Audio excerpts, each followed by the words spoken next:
Bumble is back, both as our podcast sponsor and to help you find love. Honestly, dating can feel intimidating, but Bumble is definitely making it easier. Sometimes all you need is a different perspective or a little bit of guidance, which is exactly why Bumble has launched its new coaching hub. This update offers support and tips from experts, and my friends are loving it so far. For the love of love, give Bumble another shot. Hi, everyone. Welcome to Mini Scroll, the daily internet culture podcast bringing you the biggest stories from social media, the creator economy, and the digital space every Monday through Thursday and sometimes Fridays. I'm your host, Lauren Meisner, the founder of the youth digital media brand, Centennial World. Welcome back to Mini Scroll, everyone. Okay, some exciting news. Some of you guys might know because I've talked about it here and there, but we do some behind-the-scenes consulting for brands who want to bring in-house podcasts to life. So these are not podcasts that live on our network. This is us consulting from like a production, editorial, scripting perspective. And one of our clients, their podcast is launching tomorrow. It's been quite the labor of love. We've had such a good time putting it together. It is a 10-episode founder interview series. It's by our client Recess, which is an Australian sustainable office furniture company. And the podcast is called the Anti-Work Podcast because it's a podcast about avoiding burnout and how to set boundaries as a founder, the mental health toll that being a founder and building a business can take on you. So if you guys care about that kind of content, I'm not in the podcast, Annabelle's not in the podcast, but obviously we have very much touched the podcast. So I will put a link down below in the description so you guys can subscribe because the first episode is going up tomorrow and I'm very excited. It's been a really cool project for us to work on. All right, before we get into the stories for today, as always, please rate, review, and subscribe. Please Spotify star rate us. We're still trying to get to 1,000 Spotify star ratings by the end of the year. Okay, the first story that I have for you guys is there's this new viral TikTok creator called Olivia Unplugged, and it's been revealed that she is actually a brand account. So Olivia Unplugged is this new creator, and she's been, at least all over my For You page. I'm sure some of you guys have seen her as well. It's a creator named Olivia, and her most viral or like famous videos are her standing in front of this green whiteboard where she explains topics to the camera. The content that she's explaining is usually centered around mental health and scrolling culture, but the way that it's presented like really fits in with the zeitgeist right now, right? Like that whiteboard explainer content, it's so popular. It's way more popular than like a TikTok green screen, I would say at this point. Anyways, after the account garnered over 100,000 followers and millions of views since it launched just at the end of June, so just a few months ago, it has now been revealed that Olivia Unplugged is actually a brand account for the app Opal, which helps users focus. It's not that this account was hiding that. I wouldn't say they were hiding it at all. Like, she mentions Opal here and there in the content. If you go to their page, it says powered by Opal, and then you can like click to download in the link. So they're not hiding that it was like a brand account, but there was no overt branding. Like the profile picture, for example, it wasn't the logo, it's Olivia. There's no like product placement, things like that. So Rachel Carton of the Link in Bio newsletter, she interviewed Olivia about the account and the strategy behind it. So Olivia is a real person, by the way. It is her actual name. She is a social media manager for Opal, and it seems like this concept came to life partly through her and in collaboration with other people on her team. This is what she said to Rachel Carton. Quote, "When I applied for the role, I submitted a video essay alongside my application sharing how Opal changed my life and what I do with their socials. TikTok has always been a space I've loved, so she encouraged me to return to what felt natural, storytelling straight to the camera. We decided to test it out as brand-owned account, and I challenged myself to post every day for 30 days. My very first video was about starting a quote-unquote cult of people obsessed with focus and reclaiming their time. And that is still the same message in every video." The infamous green board. The funny thing is we never even bought it. It was literally sitting on the street in Paris after a neighboring VC fund moved offices. And somehow we got the heavy thing into ours. It's objectively a terrible board, but somehow it has magic. I first used it after seeing a video I loved that was concise, educational, and compelling, and thought, why not try it? I didn't expect it to resonate in the way that it did, but it makes the message feel instantly digestible, even if you can barely read what I'm writing. Now we even get comments like my show is on because people recognize the green board and know exactly what's coming. And yes, it definitely came out of experimentation. I had already posted around 40 videos before that one took off, and it's proof that persistence pays off. Okay, yeah, I love this. I love that it shows that experimentation and trying new things pays off. That's something that Annabelle actually was saying about me recently as we were talking about like what is a superpower that we each have when it comes to like working in startup culture. And she was like, you're never married to an idea. You're really like agile, and I'm really open to trying different things. And I hadn't really considered that, but it's so true. And like, that's what you have to do, especially when it comes to content, right? When you're trying to build a presence on any social media platform or figuring out your content style, whether you're a media brand or, you know, just like a brand itself. I mean, I guess a media brand is also a brand, but you know what I mean? Like a company that sells a product or whatever, or even a service.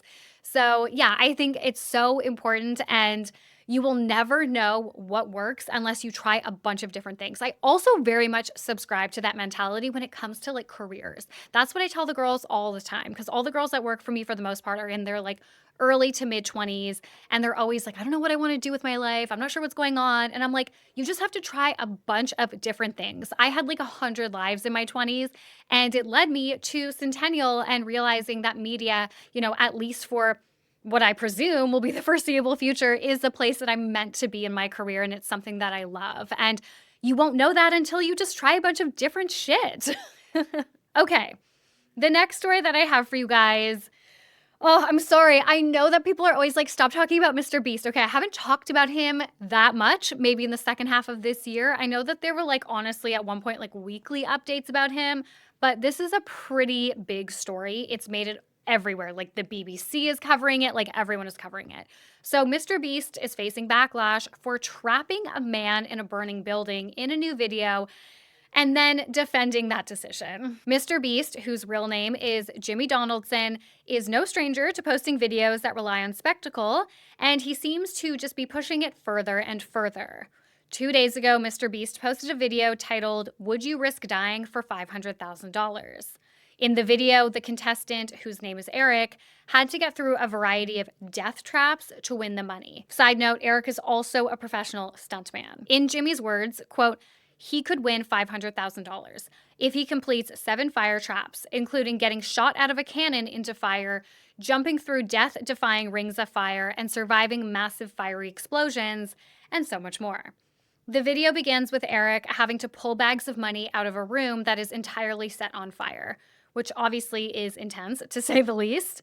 And at some point, he even catches on fire. He completed the challenges with a haul of $350,000. Now, naturally, there was a lot of backlash to this video, mostly out of safety concerns, and Jimmy has since responded to the backlash. So in a comment underneath the video, he wrote, "In case there's any concern about the safety of the stuntman contestant, I just wanted to mention that we take safety extremely seriously. Every challenge was tested by multiple stuntmen. We have a full rescue team on standby with firefighters, EMTs, and drivers equipped with an ambulance and fire truck. We also had a pyro team controlling the fires and multiple fire suppression methods on every challenge to ensure we could essentially turn off the fire if there was ever an issue.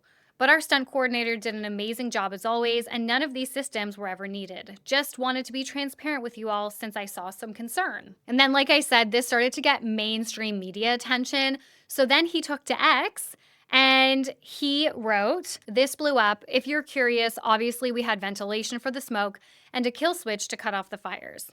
We had professionals test this extensively, and the guy in the video, as stated, is a professional stuntman. I take safety more seriously than you could ever imagine." Okay, if this is a professional stuntman and there's all of these things in place to, you know, prevent it from actually being that dangerous, my first question is like, why? Why even make it then? If this is actually not a dangerous video to make, why would you even make it? What's the point?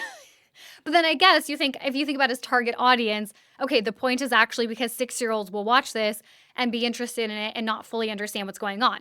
And then when you think about it from that perspective, you're like, oh yeah, that's why people hate MrBeast, because he's posting these videos and he's branding himself as just like a regular YouTube guy, and he's making these crazy stunts that are super dangerous. And we saw what happened with Jeff Wittick in the Vlog Squad, right? With his accident with the excavator. Like, we have seen how these stunts for views and engagement can go horribly wrong. I think one of the biggest issues, though, that people have with this video, aside from all the safety stuff, is that MrBeast is currently facing allegations of fostering an unsafe work environment and exploiting contestants during the filming of his TV show Beast Games. And then coming out with a video like this is kind of like, you're not beating the allegations, buddy.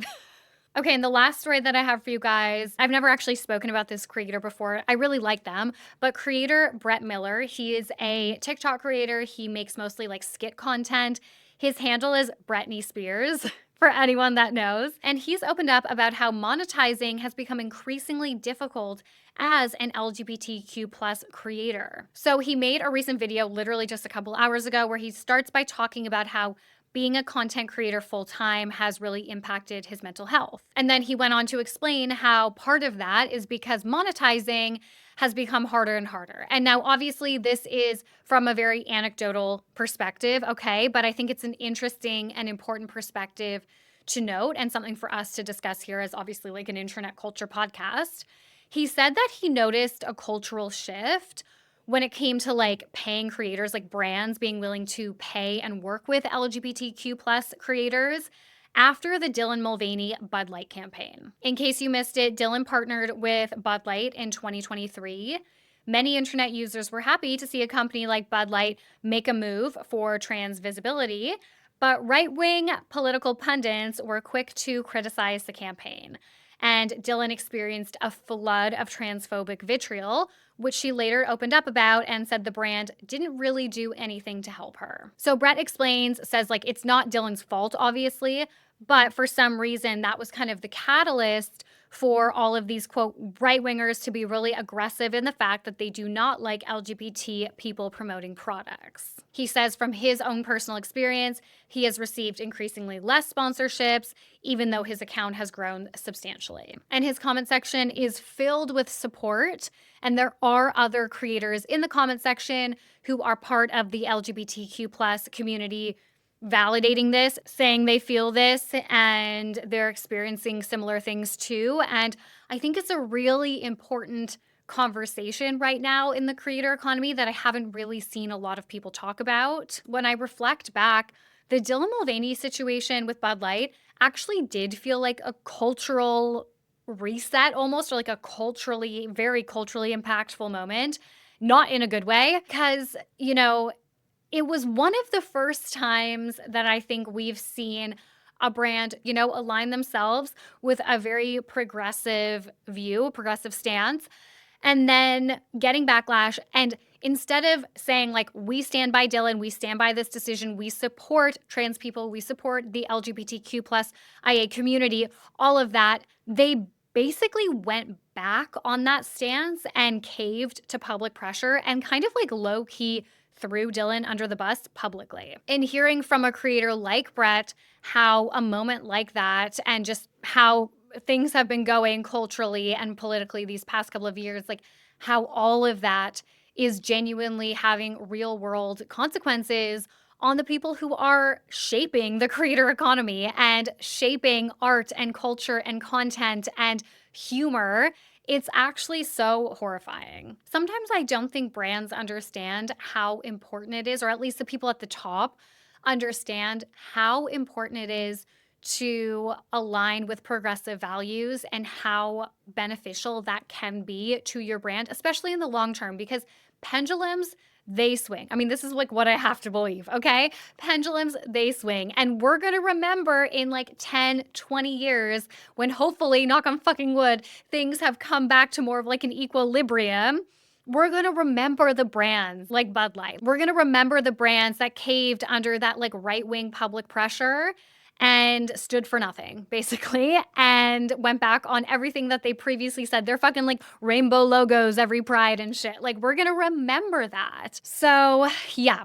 I just thought, I know it's an anecdotal story, but I thought it was an important one, and I think it has a bigger message attached to it. Even if a brand only cares about the bottom line, I feel like kind of caving to the cultural and political pressure right now, it's short-sighted, and I think it actually will harm the bottom line in the long run. All right, guys, that's it for Mini Scroll today. Thank you so much for listening. I love you guys. Please remember to rate, review, and subscribe.